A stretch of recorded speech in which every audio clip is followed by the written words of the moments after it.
Hello friends, hi, welcome to the Engineers Academy Study at Home। आइए दोस्तों, स्वागत है आपका द इंजीनियर्स एकेडमी में स्टडी एट होम। सबसे पहले आज मैं जो एक चैप्टर करवाने जा रहा हूँ वो है maths chapter number 2 10th class का, दैट इज पॉलिनोमियल। हम इसको 10th क्लास के लिए नहीं 9th क्लास के लिए भी बोलेंगे, क्योंकि चैप्टर 2 जो है 9th क्लास का भी पॉलिनोमियल्स ही है और 10th का भी पॉलिनोमियल ही है। तो आज हम इस वीडियो में चैप्टर नंबर 2 यानी पॉलिनोमियल, चाहे 9th क्लास का चाहे 10th क्लास का हो, आज हम उसकी बेसिक्स क्लास करेंगे। बेसिक्स क्लास करने के बाद थोड़ा नॉलेज में आ जाएगा कि पॉलिनोमियल क्या चीज होती है, ये उसकी सारी डिटेल में हम इंफॉर्मेशन पढ़ेंगे और फिर देन उसके बाद नेक्स्ट वीडियोस में हम उस पर क्वेश्चंस करेंगे। ठीक है, तो उससे पहले ज्यादा कुछ कहते हैं ना, मैं ये बता देना चाहता हूँ कि अगर आपने मेरे चैनल द इंजीनियर्स एकेडमी को सब्सक्राइब नहीं किया है तो प्लीज यूट्यूब पे जाएं और टीई एकेडमी डालें, टीई एकेडमी गैप डाल के विद्याधन डाल देना, आपको मेरा यूट्यूब चैनल मिल जाएगा। जाकर उस पर सब्सक्राइब जरूर करें, बेल नोटिफिकेशन जरूर प्रेस कर दें। क्यों? ताकि आगे जितने भी वीडियोस आप तक मैं पहुंचाऊं इजीली मिल जाए, मैं अपलोड करूं तो आप तक इजीली पहुंच जाए। तो सबसे पहले इसमें हम स्टार्ट करते हैं पॉलिनोमियल। ये वीडियोस मैं 9th और 10th दोनों के लिए बना रहा हूं, क्योंकि दोनों की बेसिक्स क्लास पॉलिनोमियल की यही होती है, मैं यही करवाता हूं दोनों की क्लास। तो सबसे पहले अगर मुझे कोई कहता है व्हाट इज पॉलिनोमियल, कोई मुझसे अगर कोई पूछता है व्हाट इज पॉलिनोमियल, तो मैं एक सीधा सा फंडा यूज करूंगा क्या, कि पॉलिनोमियल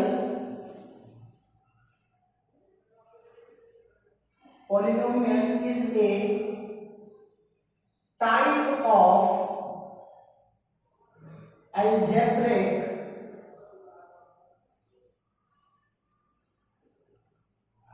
algebraic एक्सप्रेशन।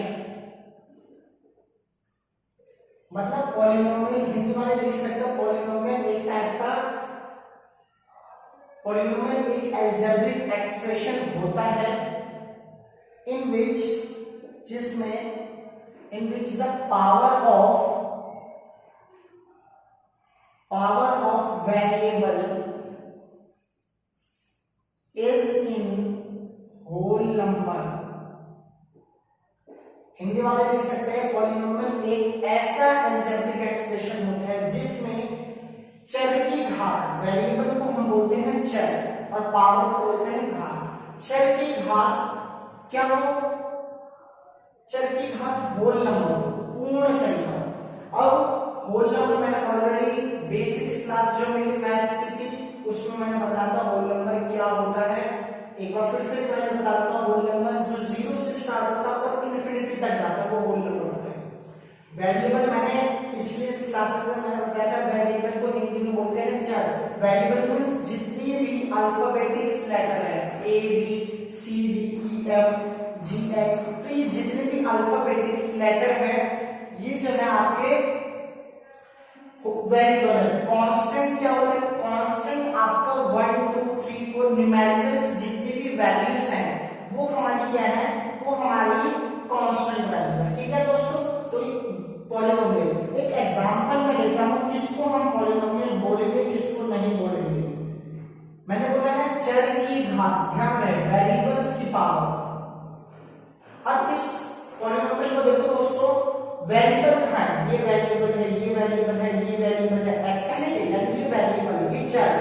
इसकी घात, इसकी पावर देखो क्या है 4, इसकी पावर 3, इसकी पावर 2। तो इस 4 3 और 2 आर होल नंबर। क्या 4 3 और 2 होल नंबर है? बिल्कुल है। तो इसका मतलब दिस इज अ पॉलिनोमियल, मतलब ये पॉलिनोमियल है। अगर चर की घात जो भी वेरिएबल्स की पावर है अगर वो होल नंबर में नहीं है, it means that expression is not called as polynomial. उसको हम पॉलिनोमियल हिंदी में जिसको हम बोलते हैं बहुपद, क्या बोलते हैं दोस्तों? बहुपद नहीं कहेंगे। समझ में आ गया दोस्तों? अब अगर कोई मुझसे पूछता है कि 3x के पावर √4 प्लस 5x के पावर -3/5 प्लस 2x², क्या ये पॉलिनोमियल है? तो मैं कहूंगा बिल्कुल नहीं, ये पॉलिनोमियल नहीं है। क्यों नहीं है? क्योंकि कभी भी रूट जो है, वेरिएबल इसकी जो पावर होती है, चर की जो पावर होती है वो रूट में नहीं होती। और यहाँ पर क्या है दोस्तों? रूट 4 है। इसका मतलब क्या है दोस्तों? रूट 4 नहीं, रूट 3 में लिख देता हूँ, रूट 4 तो बाहर निकल जाएगा, तो रूट में नहीं होती, तो इसका मतलब ये रूट में है, इसलिए पॉलिनोमियल नहीं है। अगर किसी पॉलिनोमियल में चर की घात माइनस बटे में हो तो भी वो पॉलिनोमियल नहीं है, क्योंकि बटे वाली संख्या कभी भी होल नंबर नहीं होती, वो रैशनल नंबर होती है। समझ में आता है दोस्तों बहुपद किसे बोलते हैं? अब बहुपद को डिफाइन कर कैटेगराइज करा गया है दो बेसिस पे। पॉलिनोमियल को, बहुपद को दो पार्ट्स में डिवाइड किया गया है। किस किस बेसिस पे वो देख लो दोस्तों। मैं यहां पर लिख देता हूं, अगर इस बेस में है, मैं दो बेसिस पे डिफाइन कर रहा हूं, on the basis of degree और on the basis of term. दो बेसिस पे इसको डिवाइड किया गया है पॉलिनोमियल को, बहुपद को। किन किन बेसिस पे हिंदी में लिख सकते हो?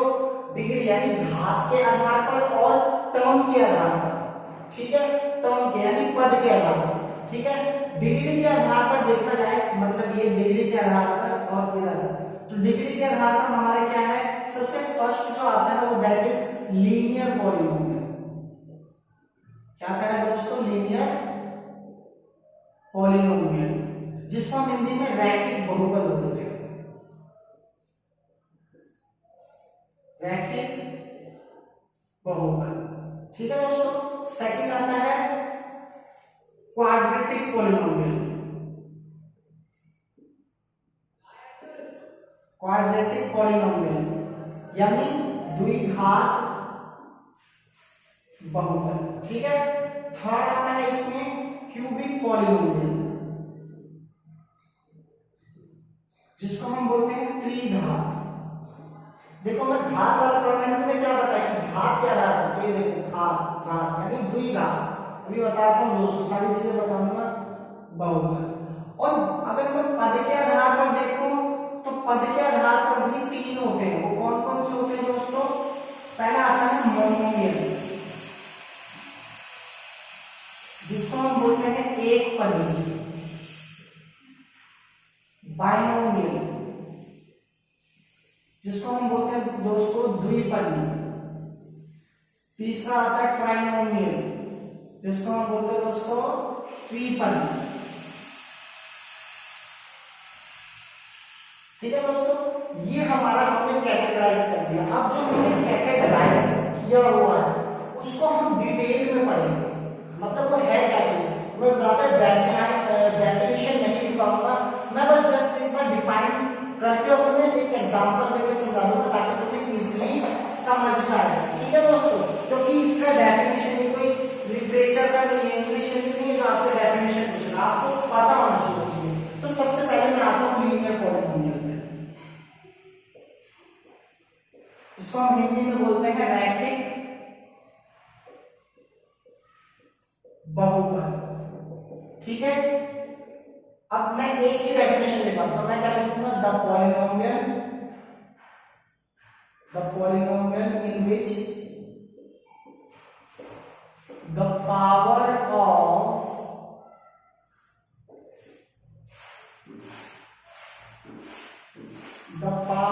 Variable is 1। मैंने क्या लिखा? जिस पॉलिनोमियल में, ये अगर लिखना चाहते हैं तो जिस पॉलिनोमियल में चर की घात 1 हो तो उसको हम लीनियर पॉलिनोमियल बोलेंगे, रैखिक बहुपद। फॉर एग्जांपल अगर मैं देखूं तो 2x के पावर प्लस 5, अगर 1 लिखा है तो भी हम इसको रैखिक बहुपद बोलेंगे। क्यों? चर की घात, चर क्या है हमारा? x, वेरिएबल x है, इसकी पावर क्या है? 1। तो मैंने क्या लिखा है? वेरिएबल की पावर अगर 1 होगी तो क्या होगी? रैखिक बहुपद, लीनियर पॉलिनोमियल। अगर इसके साथ कुछ नहीं भी लिखा है, अगर वेरिएबल की पावर कुछ नहीं है तो इसका मतलब वो 1 है, तो भी ये रैखिक बहुपद यानी लीनियर पॉलिनोमियल होगा। ठीक है, बाद में इसके प्लस और 5 लिखा है उससे कोई मतलब नहीं, क्योंकि इसके साथ कोई वेरिएबल नहीं है। अब मैं सेकंड लिखता हूं क्वाड्रेटिक पॉलिनोमियल। ठीक है दोस्तों, यानी द्विघात। तो द्विघात क्या होता है दोस्तों? द्विघात बहुपद क्या होता है, एग्जांपल देके समझाऊंगा। ये मैं डिफाइन कर देता हूं, the polynomial in which the power variable is 2, जिसमें द्विघात, नाम पता से द्वि का मतलब दो और घात का मतलब जिसकी घात दो, जिसमें चर की घात क्या हो, दो। फॉर एग्जांपल 2x² + 4x + 6, चर की घात क्या है दोस्तों, 2 है। तो इसका मतलब क्या होता है दोस्तों कि ये हमारा क्या है, क्वाड्रेटिक पॉलिनोमियल। क्या है दोस्तों, क्वाड्रेटिक पॉलिनोमियल। ठीक है, क्वाड्रेटिक पॉलिनोमियल, द्विघात बहुपद। ठीक है दोस्तों, समझ में आया, द्विघात बहुपद। और अब जो है आपको द्विघात बहुपद होता है। ठीक है, नेक्स्ट जो है एक फॉर्म में तुम्हें बताना चाहता हूं, form of quadratic polynomial. Form of quadratic polynomial मतलब जो क्वाड्रेटिक पॉलिनोमियल है उसकी फॉर्म वैसे जनरली होती है, मतलब उसको हम किस फॉर्म में लिख सकते हैं, तो ax² + bx + c की फॉर्म में हम इसको लिख सकते हैं। ये हमारी क्वाड्रेटिक पॉलिनोमियल की फॉर्म, द्विघात बहुपद का सारांश ये लिखते हैं। मतलब a और b और c की वैल्यू चेंज हो सकती है, वेरिएबल की वैल्यू चेंज नहीं हो सकती। तो ध्यान रहे, कभी भी ध्यान से देखो, ये द्विघात बहुपद है। क्यों? क्योंकि ये देखो a की वैल्यू की जगह 2 है, सेम है, x b की वैल्यू कुछ भी हो सकती है, c की वैल्यू। समझ में आ गया दोस्तों, ये द्विघात के फॉर्म याद रखना, क्योंकि जब हम क्वेश्चंस करेंगे तो उसमें हमारे काम आने वाली चीज है, तो इसको याद कर लेना दोस्तों। और ध्यान रखिए, बच्चे सोचते हैं कि अगर ये चीज ना रहे तो भी दोस्तों ये 2x² + 6 सॉरी 2x² + 6 ये अगर नहीं लिखा तो इस फॉर्म में करने, बच्चे सोचते इस फॉर्म में नहीं है तो इसका मतलब द्विघात क्वाड्रेटिक पॉलिनोमियल नहीं है। दोस्तों बिल्कुल गलत है, बस पहली पावर देखना, द्विघात दो घात है इसमें, हाँ, तो इसका मतलब ये द्विघात बहुपद क्वाड्रेटिक पॉलिनोमियल है। नेक्स्ट आते हैं हम, इधर मैं करवा देता हूं क्यूबिक पॉलिनोमियल, त्रिघात बहुपद। त्रिघात में क्या होगा, जिसमें त्रिघात हो जाएगा, जिसमें की घात क्या हो जाएगी, जिसमें चर की घात क्या हो जाएगी, 3। ठीक है दोस्तों, ध्यान देना, अगर आपको कुछ उतारना है, मैं अगर मिस कर देता हूं तो ध्यान रहे आप वीडियो को डाउनलोड कर ले और इजीली पॉज करके लिख सकते हैं सारी चीजें। नेक्स्ट आता है त्रिघात, यानी जिसको हम बोलते हैं क्यूबिक पॉलिनोमियल। इसमें क्या करेंगे दोस्तों, बड़ा इजी है, कुछ नहीं करना है, एग्जांपल लेके समझेंगे जिसमें चर की घात 3 हो। फॉर एग्जांपल ये हमारा क्यूबिक पॉलिनोमियल है, क्योंकि चर की घात हाईएस्ट पावर कितनी है, ठीक है ना, सबसे ज्यादा पावर क्या है, 3 है, तो इसका मतलब 3, जिसकी में चर की घात 3 हो तो ये क्यूबिक पॉलिनोमियल त्रिघात बहुपद है। अगर ये नहीं भी होता ये दोनों तो भी ये पॉलिनोमियल, ये मैंने इसमें बता दिया। ठीक है, क्यूबिक पॉलिनोमियल इसकी भी फॉर्म होती है, ये भी आप देखो लीनियर पॉलिनोमियल की भी फॉर्म होती है, लेकिन ये जनरली क्या होता है, इसके क्वेश्चंस हम पढ़ेंगे नहीं, हम इसके और इस क्वेश्चन के पढ़ेंगे, तो इसलिए मैं इनकी फॉर्म बता रहा हूं। तो ये याद रखना, फॉर्म ऑफ क्यूबिक पॉलिनोमियल मतलब त्रिघात बहुपद का प्रारूप, त्रिघात बहुपद का प्रारूप क्या होता है दोस्तों, बड़ा इजी है क्वेश्चन करना। क्यूब है यानी ax3, अब b की वैल्यू आ जाएगी bx² cx और प्लस b = 0। ये हमारी क्या होती है, =0, इसमें भी हो जाएगा, कर सकते हो, कोई प्रॉब्लम नहीं है। ये हमारी क्यूब, देखो क्यूब आ रहा है, a की वैल्यू चेंज होगी, b की वैल्यू, c की वैल्यू, d की वैल्यू चेंज होगी, समझ में आ गया, बाकी सब वही रहेगा। अगर ये नहीं भी होती है, खाली 3 भी है, तो भी क्यूबिक पॉलिनोमियल होगा। अब नेक्स्ट आता है, ये हमने on the basis of degree 3 polynomial पढ़े। अब ऑन द बेसिस ऑफ मतलब घात के बेसिस पे 3 पढ़े, ऑन द बेसिस ऑफ पद यानी टर्म के बेसिस में हमने पढ़ा मोनोमियल, बाइनोमियल। चलो पहले मैं मोनोमियल करवा देता हूं। मोनोमियल क्या होता है, the polynomial having having only one term, जिस पॉलिनोमियल में केवल एक टर्म का मतलब क्या होता है, मोनोमियल का मतलब क्या है, एक पदी, लिख देता हूं एक पदी, ठीक है दोस्तों।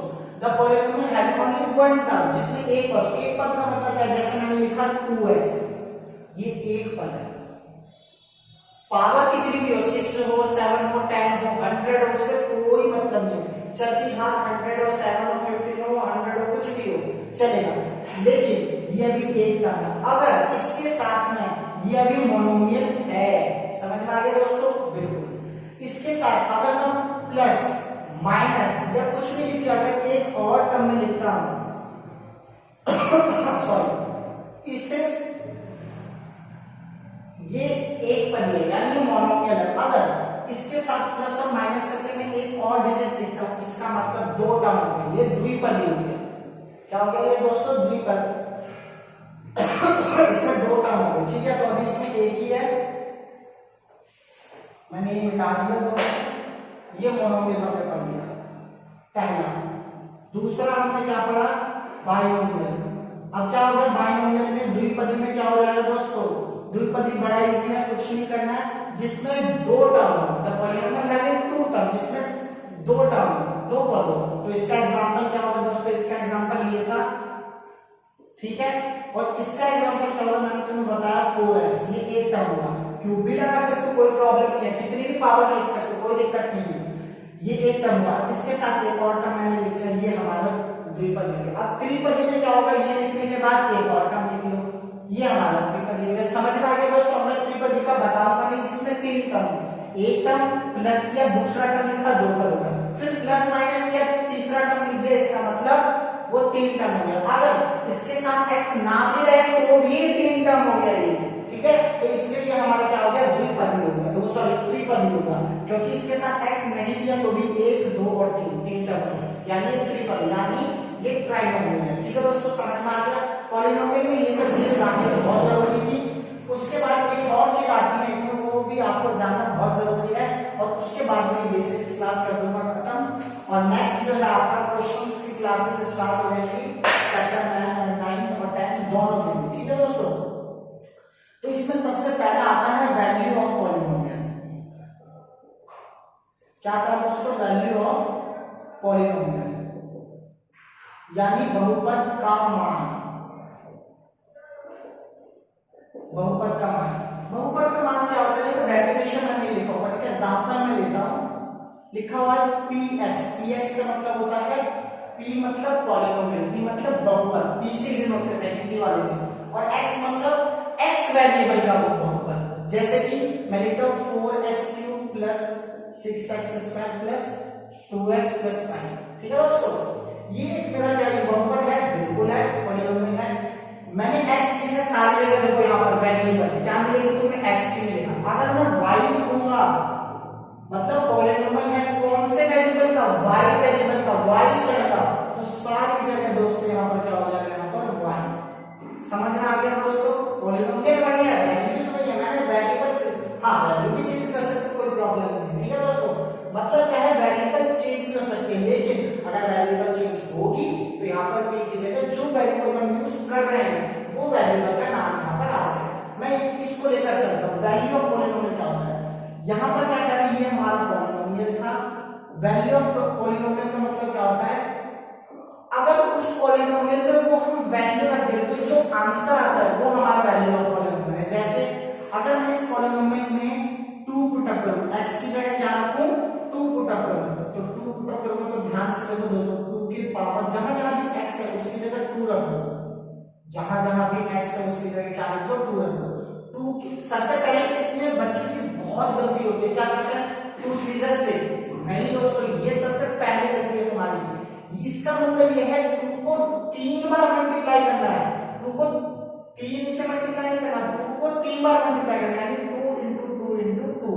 अगर 2 बार मल्टीप्लाई करना होता 2 का स्क्वायर होता तो 2 into 2, 4 होता तो 2 into 2 into 2। समझ में आ गया दोस्तों, तो 2 into 2 into 2 दैट इज 8। इसको सॉल्व करने के बाद इससे मल्टीप्लाई करना है, ठीक है दोस्तों। कई बच्चे क्या करते हैं 4 2 8 और 8 को 3 से, नहीं दोस्तों बिल्कुल गलत है। तो पहले इसको सॉल्व करना होता है, किसको, वेरिएबल को सॉल्व करना होता है, ठीक है। चल की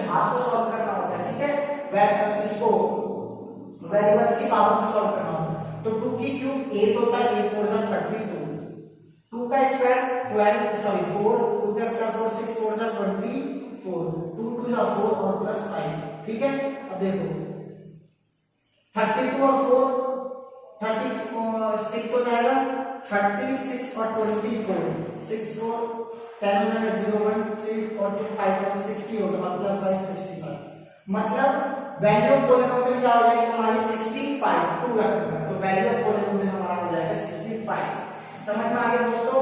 मतलब इस बहुपद का 2 के लिए मतलब 2 के लिए वैल्यू ऑफ पॉलिनोमियल क्या हो जाएगा 65, ठीक है। The value of polynomial 65 by putting 2, ठीक है। वैल्यू ऑफ पॉलिनोमियल 65 हो जाएगा। तो ये बहुपद का पद नहीं, बहुपद का मान है। मतलब बहुपद की वैल्यू रखने के बाद जो मान प्राप्त होगा वो हमारा वैल्यू ऑफ पॉलिनोमियल। नेक्स्ट हमारे इसमें दो चीज और आती है, जीरोस ऑफ पॉलिनोमियल और आता है डिग्री ऑफ पॉलिनोमियल। बहुत इंपॉर्टेंट टॉपिक है। डिग्री ऑफ पॉलिनोमियल से एक क्वेश्चन 1 मार्क्स का जरूर आता है, चाहे वो बोर्ड एग्जाम हो, चाहे वो तुम्हारा एक्सटर्नल एग्जाम हो, चाहे किसी में भी हो। वो क्या होता है हमारा, सबसे पहले डिग्री ऑफ पॉलिनोमियल को लेते हैं। डिग्री ऑफ पॉलिनोमियल क्या पढ़ेंगे दोस्तों, डिग्री ऑफ पॉलिनोमियल, जिसको हम हिंदी में बोलते हैं बहुपद की घात। बहुपद की घात कुछ नहीं करना दोस्तों, बहुत इजी क्वेश्चन है। जिस बहुपद में सबसे बड़ी पावर जो तुम्हें दिख रही होगी वही डिग्री ऑफ पॉलिनोमियल है, बहुपद की घात है। जैसे कि मैं एक एग्जांपल लेता हूं, पॉलिनोमियल है 2x के power 6 plus 5x 4 plus 2x 3 और प्लस 6। दोस्तों ये पॉलिनोमियल है या नहीं, बिल्कुल है। इस पॉलिनोमियल में ध्यान दो दोस्तों कि सबसे हाईएस्ट पावर यानी सबसे हाईएस्ट घात क्या है, तो सबसे हाईएस्ट घात हमारा है दोस्तों 6। तो 6 जो है हमारा, तो डिग्री ऑफ पॉलिनोमियल जो है इसकी वो क्या हो जाएगी दोस्तों, डिग्री ऑफ पॉलिनोमियल यानी बहुपद की जो घात हो जाएगी वो दोस्तों क्या हो जाएगी हमारा, हो जाएगा हमारा 6। अगर यहाँ पर 8 होता तो बहुपद की घात क्या हो जाती दोस्तों, 8 हो जाता। मतलब सबसे ज्यादा हाईएस्ट पावर देखना दोस्तों क्या है, जो भी हाईएस्ट पावर बहुपद में मिल जाए वो हमारा डिग्री ऑफ पॉलिनोमियल बहुपद की घात होती है। 1 मार्क्स में जरूर और जरूर क्वेश्चन आएगा। समझ में आ गया दोस्तों। कई बार क्या होता है, ये लिख देते हैं, हाँ ये चीज हो गई। अब कई बार क्या होता है, हाँ जो मैं बता रहा था वो पूछेगा तुमसे, मैंने सॉरी वो पूछेगा find the coefficient of x cube. किसी का भी बोल सकता है, x स्क्वायर का भी बोल सकता है, x के पावर 8 का भी। क्या पूछेगा, find the coefficient of x cube या x स्क्वायर या x, कुछ भी बोल सकता है। तो कोएफिशिएंट को हिंदी में बोलते हैं गुणांक। x क्यूब का गुणांक बताओ। 1 मार्क्स का क्वेश्चन अवश्य पूछता है, बहुत जरूरी है। हर मार्क पेपर में मैंने देखा जरूर पूछता है, सिर्फ 1 मार्क्स के लिए। तो x क्यूब का गुणांक यानी कोएफिशिएंट ऑफ x क्यूब क्या होगा पॉलिनोमियल में। तो ध्यान से देखना, x क्यूब पॉलिनोमियल में कहां है, यहां पर x क्यूब यहां पर है। इसके आगे क्या है, x क्यूब का गुणांक निकालो। गुणांक का मतलब क्या होता है दोस्तों, जो गुणा में x क्यूब के गुणा में क्या है 5, तो कोएफिशिएंट ऑफ x क्यूब क्या हो जाएगा दोस्तों 5, यानी गुणांक x क्यूब का गुणांक जो हो जाएगा वो क्या हो जाएगा दोस्तों, वो 5। ठीक है। अगर कोई मुझसे पूछता है कोएफिशिएंट ऑफ x स्क्वायर तो क्या है दोस्तों 2 है। समझ में आ गया दोस्तों, बिल्कुल सही।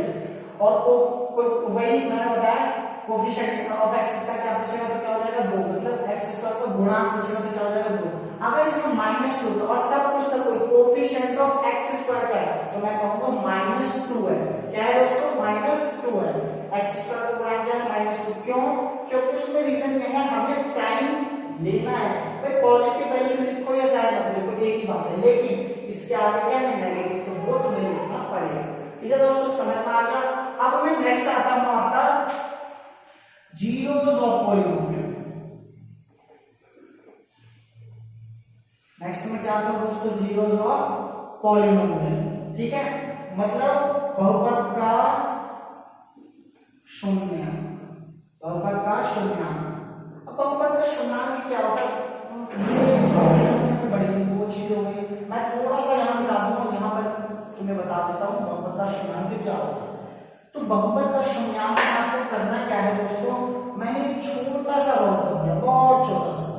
मैंने ये लिखा बहुपद का शून्यांक क्या होगा। तो ध्यान रहे वो वैल्यू जो इस बहुपद में पुटअप करने पर वैल्यू हमारी क्या आ जाए, बहुपद की 0 आ जाए, तो वो हमारा जीरोस ऑफ पॉलिनोमियल है। जैसे कि मैं तुम्हें बता देता हूं, जैसे कि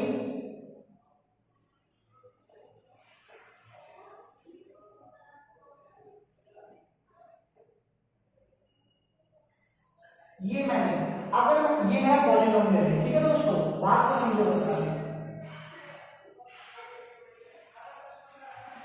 ये है मेरा पॉलिनोमियल, चलो वो तो इजी सा है, ये थोड़ा डिफिकल्ट है, ये समझना। ये पॉलिनोमियल है नहीं, बिल्कुल है।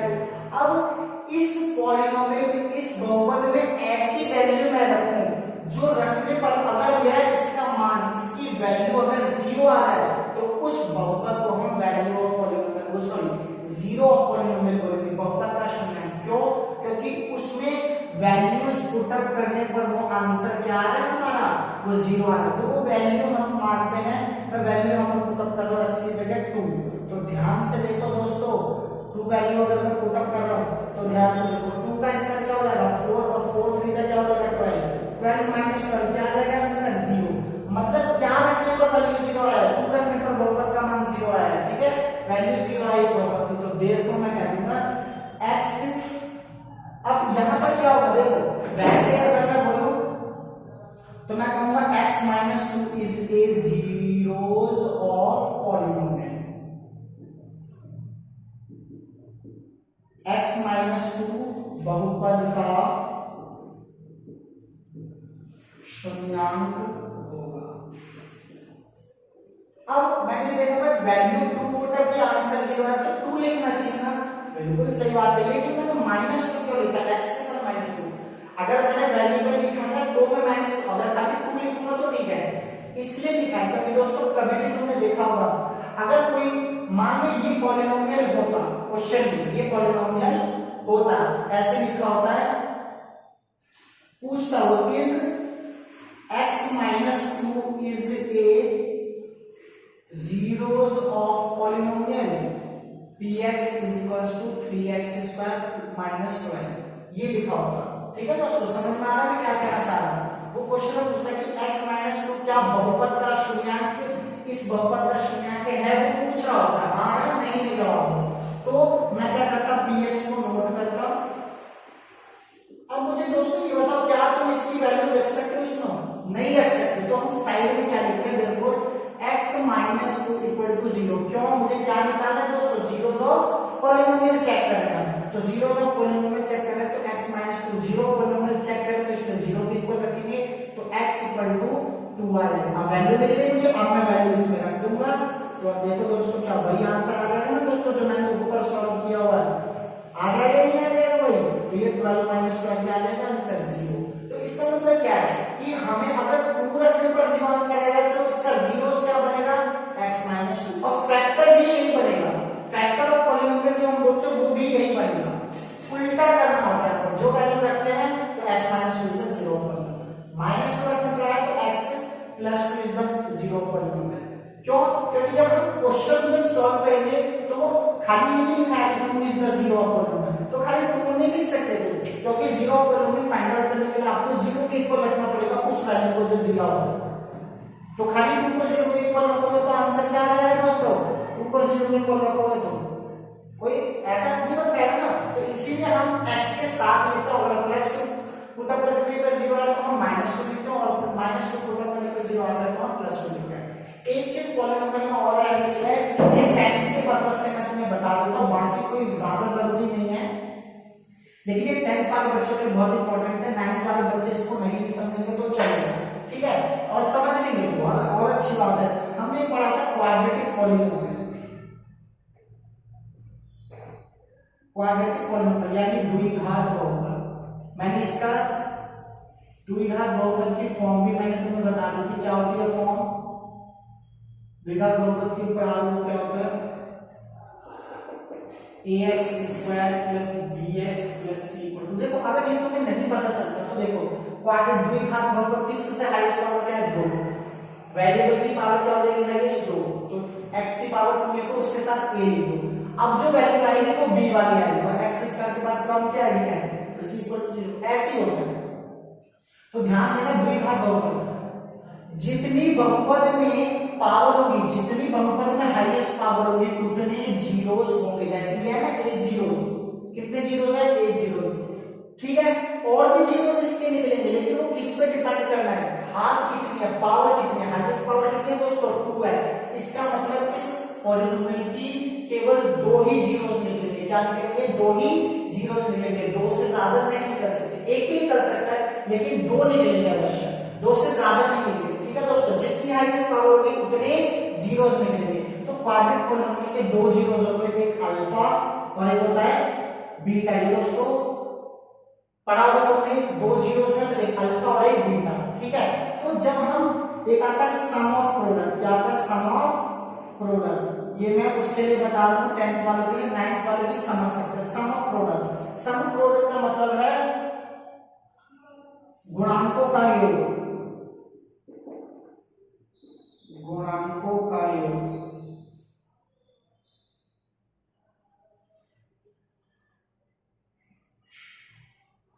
गुणांकों का योग, तो ध्यान से देखो सम ऑफ प्रोडक्ट गुणांकों का योग, गुणांकों का योग। ये हमारे पास 2 जीरोस है, इसका जब हम सम करेंगे तो क्या फॉर्मूला बनेगा, अल्फा प्लस बीटा होता है माइनस बी बाय ए। क्या होता है दोस्तों माइनस बी बाय ए। तो बी क्या है हमारा कोफिशिएंट ऑफ एक्स, ये कोफिशिएंट है ना एक्स का क्या है, ये एक्स का गुणांक है कोफिशिएंट ऑफ एक्स। और नीचे वाला क्या है कोफिशिएंट ऑफ एक्स स्क्वायर, यानी एक्स स्क्वायर का गुणांक।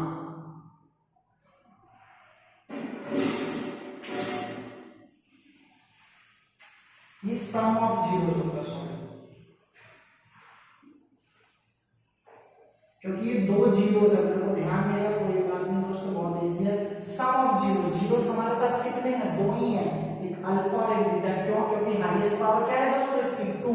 तो सम ऑफ जीरो, जब जीरोस का सम करेंगे तो फॉर्मूला क्या बनेगा माइनस बी बाई ए। हमेशा याद रखना है minus B by A. B क्या है हमारा कोफिशिएंट ऑफ एक्स और ए क्या है coefficient of x square, x का गुणांक और एक्स स्क्वायर का गुणांक। सम ऑफ जीरोस को हिंदी में लिखेंगे शून्याङ्कों का योग,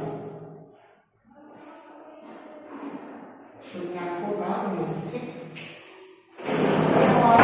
द्विघात बहुपद है, लेकिन अगर अभी एक चीज और आएगी इसमें, ये तो सम ऑफ जीरोस हो गया, प्रोडक्ट ऑफ जीरोस क्या हो जाएगा दोस्तों, प्रोडक्ट ऑफ जीरोस यानी शून्याङ्कों का गुणांक, शून्याङ्कों का गुणांक। शून्याङ्क कितने हैं 2 है, इसका गुणांक का मतलब गुणांक, प्रोडक्ट का मतलब क्या होता है मल्टीप्लाई। तो अल्फा इंटू बीटा होता है सी बाई ए। अब सी क्या है, ये कांस्टेंट है, इसके साथ कोई वेरिएबल है दोस्तों यहाँ पर नहीं है, इसका मतलब ये है हमारा कांस्टेंट टर्म। क्या है ये दोस्तों कांस्टेंट टर्म यानी अचल पद, ठीक है। और ये हमारा क्या है दोस्तों कोफिशिएंट ऑफ, जो मैंने यहाँ पर लिखा है कोफिशिएंट ऑफ एक्स स्क्वायर, वही एक्स स्क्वायर का गुणांक, ठीक है दोस्तों। कोई प्रॉब्लम तो नहीं है ना। अब ऐसे ही क्यूबिक पॉलिनोमियल में भी होता है, वो मैं तुम्हें थोड़ा फास्ट बताऊंगा। क्यूबिक पॉलिनोमियल यानी त्रिघात बहुपद, ठीक है दोस्तों। त्रिघात बहुपद फॉर्म क्या होती है इसकी, प्रारूप क्या होता है वो देख लेते हैं। इसको हम लिखते हैं ax3। मैंने तुम्हें बताया था त्रिघात, सबसे पहले x3 लिख लो, उसके साथ क्या लिख लो a। अब कौन सी वैल्यू है इसके साथ b, और x क्या हो जाएगा घट जाएगा तो क्या आ जाएगा x स्क्वायर। इसके बाद क्या आएगी वैल्यू c, घट जाएगा तो क्या हो जाएगा, और लास्ट तक क्या आ जाएगा d कांस्टेंट। x के बाद अब तो कोई x नहीं निकल रहा। ये हमारा है त्रिघात बहुपद के लिए। अब हाईएस्ट पावर कितनी है दोस्तों इसमें 3 है, तो इसके केवल 3 ही जीरोस निकलेंगे। वो क्या निकलेंगे अल्फा बीटा और गामा, ये 3 जीरोस इसमें निकलेंगे। और तीनों में जैसे हमने इसमें क्या है शून्याङ्कों का योग और शून्याङ्कों का गुणांक, वैसे हम इसमें भी देख लेते हैं क्या होता है। शून्यांकों का योग। तो पहला भाई सम ऑफ प्रोडक्ट मतलब alpha plus beta plus gamma, ये आपका होता है अल्फा बीटा प्लस गामा, ये होता है minus B by A, minus B by A होता है जो इधर लिखवाया था इससे पहले भाई कोफिशिएंट ऑफ, अब यहां पर कोफिशिएंट क्या होगा,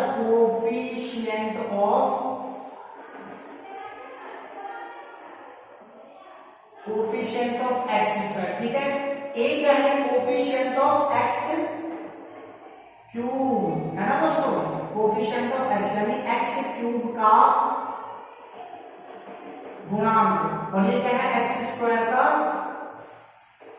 थोड़ा मैं इस साइड लिख देता हूं, एक्स स्क्वायर का गुणांक। समझ में आ गया दोस्तों, एक्स क्यूब का गुणांक है इधर और ये एक्स स्क्वायर का गुणांक, भाई ये एक्स क्यूब का ही तो गुणांक है, कोफिशिएंट है ये एक्स है, ठीक है दोस्तों, समझ में आ गया। दूसरा ये हमारा हो गया सम ऑफ जीरो, सम कर दिया सबका। दूसरा आता है इसमें प्रोडक्ट ऑफ जीरो, यानी alpha B sum and product, sum of its product of zero. तीन देखो, दो थे तो अल्फा प्लस बीटा हमने क्या सम ऑफ जीरो को प्रोडक्ट कर दिया जीरो का, शून्याङ्कों का गुणा अल्फा इनटू बीटा। लेकिन जब तीन होते हैं तो एक बार तीनों का सम, एक बार अल्फा बीटा, एक बार बीटा और गामा, और एक बार गामा और अल्फा, ये होता है सी बाय ए। क्या होता है दोस्तों, ये सी बाय ए। सी क्या है हमारा, सी है हमारा कोफिशिएंट ऑफ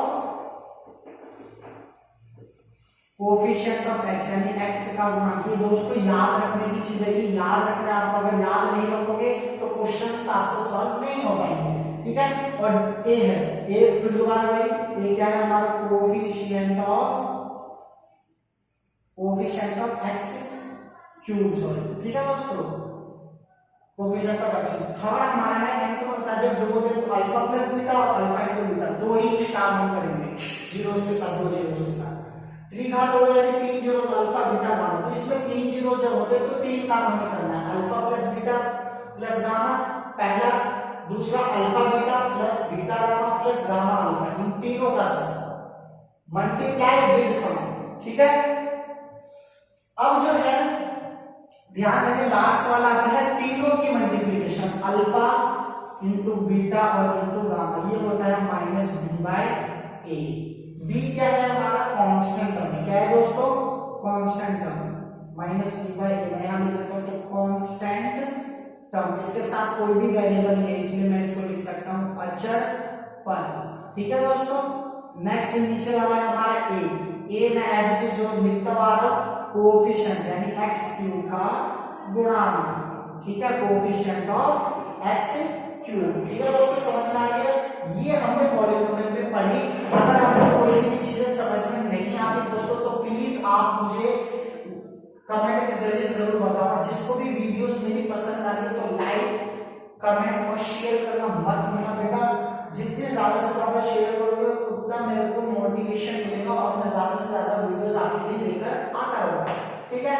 लास्ट में मैं यही कहना चाहूंगा कि आप प्रैक्टिस करना बहुत जरूरी है, क्योंकि प्रैक्टिस आप नहीं करोगे तो आपको बिल्कुल भी कुछ पता नहीं लगता है। और मेरी सारी वीडियोस को देखना, ये देखिए, ये चीज देखिए, ये चीज नहीं देखी, वीडियोस को कभी भी स्किप करके मत देखना दोस्तों, पूरी वीडियोस देखो ताकि आपको पूरा मेथड, पूरा चैप्टर्स आसानी से क्लियर हो, ठीक है। ये चीज मेरी बात याद रखना हमेशा। और दूसरा मैं ये कहना चाह रहा हूं, अगर आपने चैनल को सब्सक्राइब नहीं किया है द इंजीनियर्स एकेडमी, तो प्लीज आप चैनल को सब्सक्राइब जरूर करें और बेल नोटिफिकेशन जरूर प्रेस करें, ताकि आगे वीडियोस में अगर मैं बनाऊं तो आप तक इजीली पहुंच जाए। अगर आपको मेरा चैनल नहीं मिला तो बहुत इजी मेथड है, आप टी एकेडमी डालोगे, टी.e एकेडमी डालोगे और विद्यार्थी डालना गैप डालोगे, टी एकेडमी गैप डाल के विद्यार्थी डालना, आपको मेरा चैनल मिल जाएगा, आप सब्सक्राइब जरूर करें। और कोई मेथड आपको नहीं समझ में आया, कुछ चीजें नहीं क्लियर हो पा रही तो आप जरूर कमेंट करके मुझे बताएं, क्यों, क्योंकि जब तक आप मुझे बताओगे तो मुझे दोस्तों नहीं पता चल जाएगा। तो आज मैंने जो चैप्टर करवा दिया है वो मैं एक बार फिर से प्लान कर देता हूँ। मैंने क्या किया है, मैंने 9 और 10 चैप्टर के लिए पॉलिनोमियल की बेसिक्स क्लास मैंने दी है, जिसमें दोनों के लिए सेम चीज है, कोई जरूरी नहीं है कि उनको ये पढ़ना है उनको ये पढ़ना है, नहीं, दोनों के लिए सेम चीज है। आप दोनों 9 को चाहे 10 को, दोनों के लिए यही चीज पढ़ सकते हैं, ये दोनों के लिए बेसिक्स क्लास है, ठीक है। लास्ट में जो मैंने थोड़ा पोर्शन बताया है वो केवल 10th के बच्चों के लिए है और 9th के बच्चे अगर नहीं भी करेंगे तो चल जाएगा, ठीक है। तो एट लास्ट मैं ये कहना चाहूंगा कि प्रैक्टिस जरूर करें, सारी वीडियोस देखें, स्किप करके ना देखें, आपको सारे चैप्टर्स की वीडियोस मिलेगी, आपको कहीं भी ट्यूशन जाने की जरूरत है, ठीक है। आप बेफिक्र होकर यहाँ पर स्टडीज करें, मेरा नाम ही है चैनल का जीनियस एकेडमी स्टडी है, घर पे रहकर पूरी तरीके से पढ़ाई करो और लॉकडाउन का पूरा फायदा ऑनलाइन वीडियोस देखकर उठाएं, ठीक है दोस्तों। Okay good and have a nice day, thank you for this class. Thank you for attending this class.